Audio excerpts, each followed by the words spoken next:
Admin media sosial PKS sempat mengunggah video penampakan rumah para menteri yang berada di Ibu Kota Nusantara atau IKN.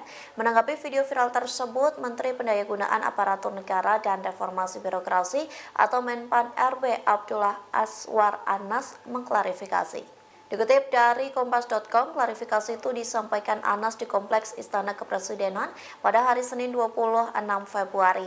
Ia mengatakan rumah menteri di IKN justru lebih kecil dibanding dengan rumah dinas menteri di Jakarta.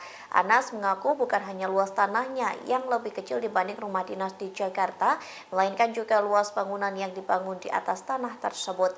Diketahui sebelumnya, admin akun X dari PKS mengunggah video penampakan rumah dinas mewah yang disiapkan untuk para menteri di IKN. Adapun postingan itu diunggah di akun X PKS pada Senin 26 Februari pagi, namun pada sorenya postingan tersebut tak lagi ditemukan dalam akun X PKS.